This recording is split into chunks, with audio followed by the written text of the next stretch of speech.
Bakit? Nawawala po yata si Lolo. Igapos na to! Ano plano mo sa akin? Ang susunod na programa ay rated PG. Ito ay nangangailangan ng patnubay at gabay ng magulang para sa mga batang manonood.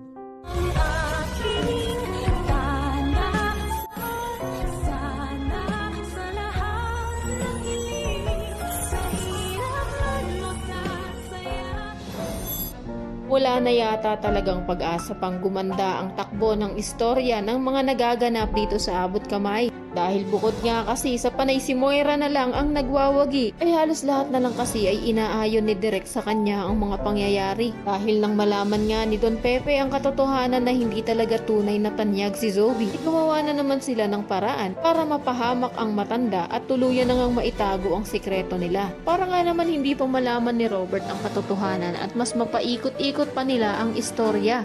At habang nakasakay na nga sina Moira at Zoe sa sasakyan, ay medyo pinaasa pa tayo ni Direk dahil may humabol nga sa kanilang isang pulis. Ngunit hindi naman pala ito tutulong sa matanda na makatakas, kundi isa rin itong kakuntsaba ni Moira dahil pagkabukas niya nga ng trunk ng sasakyan at bumungad sa kanya ang matandang si Lolo Pepe, ay panigurado naman na tumanggap na naman ito ng bayad. Sinabihan pa nga ni Moira ang isang police officer na igapos niya na daw ang matanda. Wala na tuloy ng pag-asa si Lolo Pepe na makakatakas pa siya, pero gayon pa man ay nagmakaawa pa rin siya sa pulis na tulungan daw siya nitong makatakas. Pero nga dahil dito sa drama ay masama ang imahe ng mga pulis, kaya naman malaki ang tsansa na hindi siya maaawa sa matanda. Tanong pa ni Don Pepe na ano daw ba kasi ang gustong gawin sa kanya ni Moira. Sagot naman ni Moira na marami nga daw siyang gustong gawin, pero iisipin niya muna kung ano ang uunahin niya. Ito na kaya ang katapusan ng buhay ni Lolo Pepe? O subukan niya itong kumbinsihin na babayaran niya ng mas malaking halaga kaysa sa ino-offer ni Moira kapalit ng paglaya niya? Ano mga dapat niyo pang abangan? Kaya naman kung isa ka rin sa mga nagnanais na sana naman ay dumating ang assistant ni Lolo Pepe na si Ginito para masaklolohan ang Lolo Pepe ni Annalyn, ay pakiclick naman ang like at subscribe button. Maaari ka rin mag-iwan ng komento sa ibaba para sa iyong mga saloobin at suwestyon.